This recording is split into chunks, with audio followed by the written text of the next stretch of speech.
Pizza वाली चुड़ैल। आजमगढ़ नाम के एक छोटे से गांव में भोला नाम का एक व्यक्ति शराब पीते हुए जंगल के रास्ते से अपने घर जा रहा होता है कि तभी उसे किसी के हंसने की आवाज सुनाई देती है। चुड़ैल की आवाज सुनकर भोला वहीं रुक जाता है और डरते हुए बोलता है, कौन है? ये कौन हंस रहा है? भोला के इतना बोलते ही एक हाथ उसकी ओर बढ़ता है, उसके सर पर उसे चांटा मारने लगता है।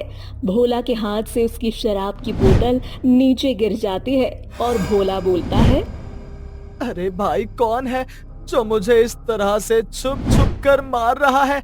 देखो, तुम जो भी हो मेरे सामने आ जाओ, वरना अच्छा नहीं होगा। मैं बता रहा हूँ, अगर मुझे पता चल गया कि तुम कौन हो तो मैं तुम्हें छोड़ूंगा नहीं। भोला के इतना बोलते ही चुड़ैल उसके सामने आ जाती है। अपने सामने चुड़ैल को देख भोला के होश उड़ जाते हैं। वो डरते हुए चुड़ैल से बोलता है, अरे बाप रे बाप, चुड़ैल! इतना बोलकर भोला वहां से भागने लगता है कि तभी चुड़ैल उसके पैर पकड़ लेती है और भोला नीचे गिर जाता है। अरे चुड़ैल, मुझे छोड़ दे, मैंने तेरा क्या बिगाड़ा है? मुझे जाने दे।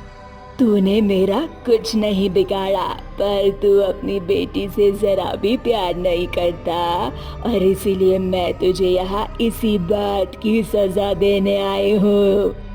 अरे नालायक चुड़ैल, तुझे ये बात किसने कही कि मैं अपनी बेटी से प्यार नहीं करता? अरे मैं अपनी बेटी से बहुत प्यार करता हूँ। अब मुझे जाने दे, मेरी बेटी मेरा इंतजार कर रही है। झूठ, फिर से झूठ। अगर तू अपनी बेटी से प्यार करता तो उसके लिए पिज्जा लेकर जाता।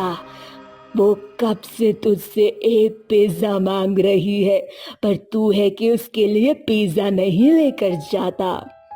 तू मुझे जाने देगी चुड़ैल, तभी तो मैं अपनी बेटी के लिए पिज्जा लेकर जाऊंगा। मुझे जाने दे। तू नहीं खिलाने वाला अपनी बेटी को पिज्जा, इसीलिए मैं तेरी बेटी के लिए पिज्जा लेकर आई हूँ। ले पकड़ ये पिज्जा और अपनी बेटी के लिए लेकर जा। और अगर घर जाके तूने ये पिज्जा अपनी बेटी को नहीं खिलाया तो मैं तेरी जान ले लूंगी। ठीक है, मैं उसे ये पिज्जा खिला दूंगा। अब मुझे जाने दे। पिज्जा खिलाना ही नहीं बल्कि तुझे उसके लिए पिज्जा मशीन भी ला कर देनी होगी, ताकि तेरी बेटी अपना पिज्जा बनाने का सपना पूरा कर सके।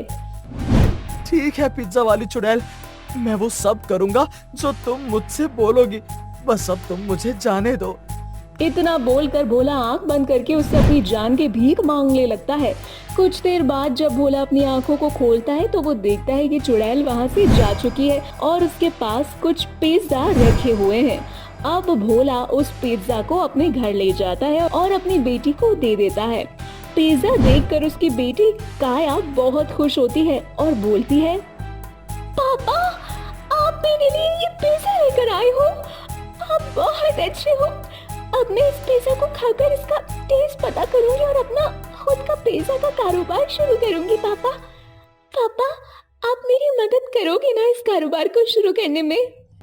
देख, मुझे नहीं आता ये पिज्जा बनाना, और ना ही मैं इसमें तेरी कोई मदद करूंगा। उस चुड़ैल के कहने पर मैं तेरे लिए उससे ये पिज्जा लेकर आया, और उसी चुड़ैल की वजह से मैं तुझे पिज्जा बनाने वाली मशीन भी लाकर दे दूंगा। पर मैं तेरे साथ बैठकर ये पिज्जा नहीं बनाने वाला, समझी? अब भाग यहाँ से। पापा, पिज्जा मत बनाना। पिज्जा बनाने का काम तो मैं और माँ कर लेंगे। आप बस इन पिज्जा को हमारे कस्टमर्स तक पहुँचा देना ना। क्या बोला तूने? तू और तेरी माँ ये पिज्जा बनाओगे? अरे तू भूल गई है क्या कि तेरी माँ मर चुकी है और उसकी मौत की जिम्मेदार कोई और नहीं बल्कि तू है। तेरी वजह से तेरी माँ की जान गई है। भोला काया को भला बुरा बोल ही रहा होता है कि तभी वो चुड़ैल पिज्जा का सामान लेकर उसके सामने आ जाती है। अपने सामने एक बार फिर से उसी चुड़ैल को देखकर भोला की बोलती बंद हो जाती है और चुड़ैल भोला से बोलती है, लगता है तुझे अपनी जान प्यारी नहीं है। समझाया था ना मैंने तुझे, पर लगता है तुझे मेरी बात समझ नहीं आई। मुझे माफ कर दो, मुझसे गलती हो गई।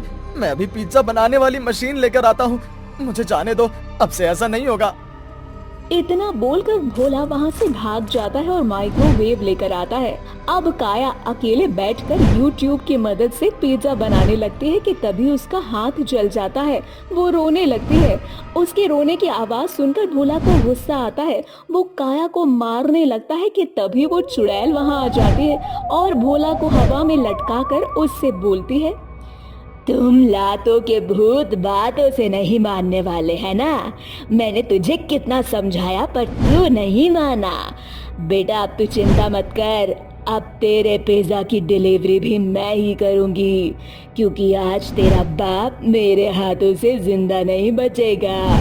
इतना बोलकर चुड़ैल भोला का गला दबाने ही लगती है कि तभी काया चुड़ैल से बोलती है, नहीं माँ, पापा को मत मारो। मेरी इस पिज्जा की जिद की वजह से मैं तुम्हें पहले ही खो चुकी हूँ। अब पापा को नहीं खोना चाहती। प्लीज माँ, पापा को छोड़ दो, नहीं तो तुम्हारी काया अनाथ हो जाएगी। काया के मुंह से चुड़ैल के लिए माँ शब्द सुनकर भोला को पता चलता है कि वो चुड़ैल कोई और नहीं बल्कि उसकी बीवी है। जिसके बाद भोला चुड़ैल से बोलता है, काया की माँ, मुझे माफ कर दे। तूने मरने के बाद भी काया की जिद पूरी करी और मुझे मेरे हाथों से पिज्जा खिलवाया और आज उसका सपना पूरा करने में लगी है, और मैं जिंदा होने के बाद भी कुछ नहीं कर रहा। अपने शराबी पति को माफ कर दे। अगर तुम्हें अपनी गलतियों का सच में एहसास हो चुका है तो तुम हमारी बेटी के सपनों को पूरा करोगे। नहीं माँ, अब मुझे कोई पिज्जा का कारोबार वारोबार नहीं करना। आज मेरी वजह से आपकी जान चली गई। ना मैं उस दिन पिज्जा की जिद करती, ना ही आप मेरे लिए पिज्जा लेने जाती, ना ही आपका एक्सीडेंट होता और ना ही आप मुझे और पापा को छोड़कर जाती। ये सब कुछ इस पिज्जा की वजह से ही हुआ है। आज इसी पिज्जा की वजह से आप एक चुड़ैल बन गई है माँ। नहीं बेटा, ये सब कुछ तेरी वजह से नहीं बल्कि मेरी वजह से हुआ है।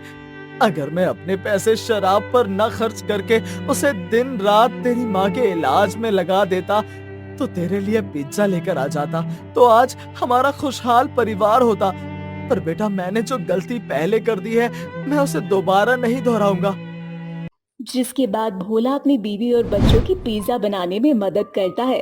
अब चुड़ैल और काया पिज्जा बनाते हैं और भोला उसे अपने ग्राहकों तक पहुंचाता है। इसी तरह से काया का पिज्जा का कारोबार चल पड़ता है।